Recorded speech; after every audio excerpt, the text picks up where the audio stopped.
In the last video, we had seen about the reflection of sound in denser medium and in rarer medium, which is denser and which is rarer. What is denser medium and what is rarer medium? We have studied. In this video, we are going to see about the reflection of sound in plane and curved surface.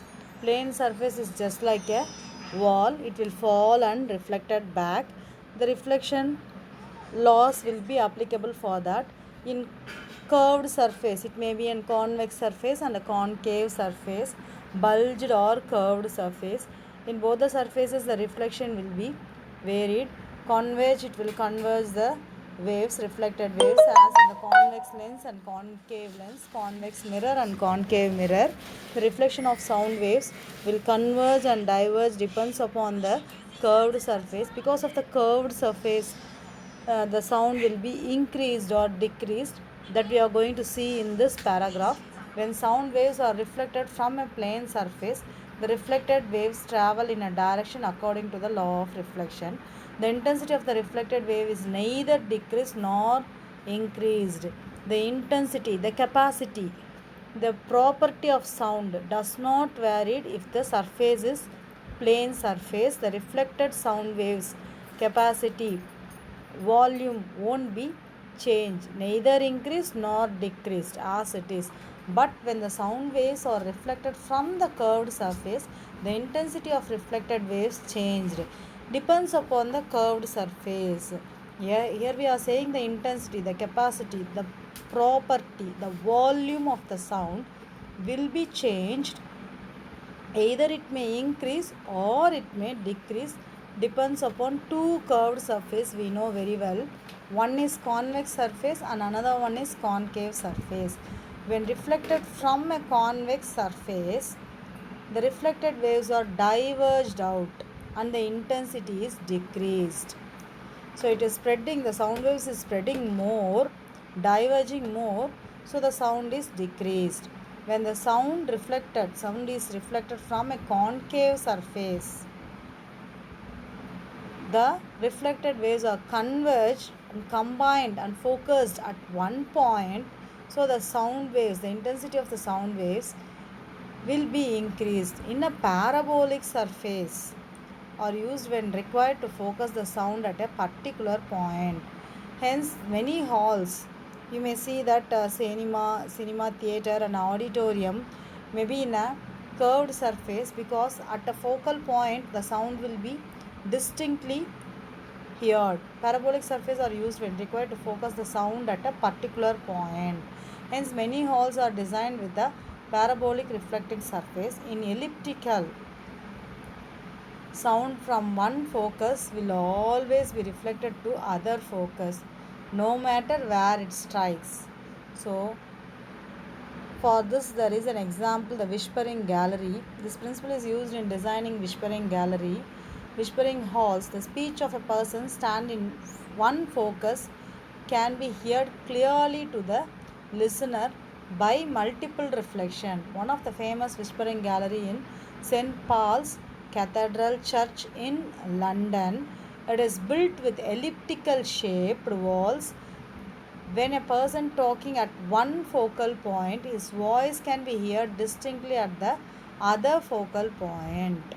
You know what is focal point? Where the rays converge or diverged. So it will be heard throughout the whole fully clearly. Up to this, the reflection of sound at different media is concluded. First one we have seen reflection of sound and the laws of reflection. 5.2 we have seen the laws of reflection, reflection of sound and the property, the laws and reflection in denser medium and in rarer medium, how the reflected ray will be. Then reflection of surface in plane and curved surfaces. Up to this, reflection of sound in different medium is concluded. 5.3 is started with an echo. What do you mean by echo? You are able to receive your voice after you stop speaking. This is called as your echo. An echo is a sound reproduced due to the reflection of original sound from various rigid surface, strong surface, such as walls, ceiling, surface of mountains, like that. Usually in mountain we are trying that. Even in the empty room you can try this, because the wall reflected the sound to you. So the reflection sound may be heard to your ears within a particular time. So the velocity of sound and the time makes the sound to be heard, perceived again by your ear, is called as echo. If you shout or clap near a mountain or near and reflecting surface like building, you can hear the same sound again. The sound which you hear is called as echo. Why you are hearing such a sound? There is a ghost in replying your sound? No. Only due to the reflection. This is a property of reflection of sound. One does not experience any echo sound in a small room. This does not mean the sound is not reflected in a small room. This is because the smaller rooms do not satisfy the basic condition of hearing an echo. Then what is the condition for hearing an echo? In the smaller room you are not able to hear the echo voice. That does not mean the smaller room or the wall does not reflected the sound. It means the reflection of sound can be heard as an echo in only at certain condition. For that, the first condition is the persistence of hearing for human ear is 0.1 second. Within 0.1 second, this means that you can hear two sound waves clearly when it is reflected back 0.1 second. This is the first condition. Then the second condition is the above criterion can be satisfied only when the distance between the source, that is from the words from your mouth, and the reflecting surface till the wall should be in such a distance, that is d is equal to vt by 2. Velocity is equal to distance by time. Reflection, echo, second time it has to go and reach the wall and reflected back. 2 times it has to come. So distance is multiplied by 2 and time taken. D is equal to Vt by 2. Just now we have seen in the first condition, time is 0.1 second. Velocity of sound you know very well, 330 divided by 2. Isn't it? 330 into 0.1 divided by 2. So you will be getting 33 divided by 2, nearly 16.5. It will be varies from 16.5 to 17. That is at 0 degree Celsius, the velocity of sound is 331 meter per second. At normal temperature more than 20, the temperature, the velocity of sound varies up to 340. So the distance for echo should be 17.2 meter and the timing should be 0.1 second. Only if the room or the rigid surface satisfy these two conditions, you will be able to hear your voice again. Such type of hearing and voice again is called as a echo. Why we are studying echo? The echo has an important application in medical field.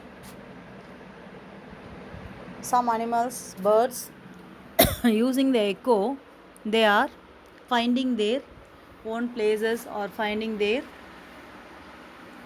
own group. Some animal communicate with each other over a long distance and also locate objects by sending sound signals, receiving the echo as reflected from the target. The principle of echo is used in obstetric ultrasonography, which is used to create a real-time visual images of the developing embryo or fetus in the mother uterus. So echo is an obstetric ultrasonography used to create and visualize an image which is in your mother's womb. This is a safe testing tool as it does not use any harmful radiation. Echo only the reflection of sound, no radiation is used. So it is used in ultrasonography. Echo is used to determine the velocity of sound waves in any medium. By calculating the distance, for example, if you are sending an sound wave in the water, you can able to calculate the time. By using the time, you know the speed of velocity is 330 meter per second, and 0.1 is the timing, and based upon the timing the multiplication will be increased and divided by 2 if the time taken to reach you after penetrating through a water is 0.3 or 0.4, then if you multiply it with 330 the product will be more. When it will be divided by 2, then you can calculate the distance, what is the obstacle which is in the water medium. In this way you can able to find out the where the object is there disturbing you, whether it may be in a water or some other places. So it can able to find out the distance and also the velocity of different medium. Measuring velocity of sound by echo method. This is the formula here itself used, what I said. And for that the procedure, measuring the distance between the source. First you have to measure the distance between the sound pulse and the reflection. The receiver also placed in adjacent to the source. A sound pulse is emitted by the source. Stopwatch is used to note down the time. To note down the time between the sound produced by a person and the receiver. So distance should be noted, and using the time, stopwatch time should be noted. By repeatedly doing this experiment, you can calculate the speed of a sound, because distance 2 times because of reflection, 1 time it has to reach the obstacle or else the receiving wall, then it has to reflect back. So 2D, and using a stopwatch you are calculating the time. Substituting both, you can calculate the speed of the sound. This is your measuring velocity of sound using the formula. Then in the next class we will see the applications of reflection of sound and the Doppler effect. By completing these 2 topics, the lesson will be completed. But I know that you are having your quarterly examination. Portion for your quarterly examination is lesson 1, 2, 3. Electricity lesson I didn't include it.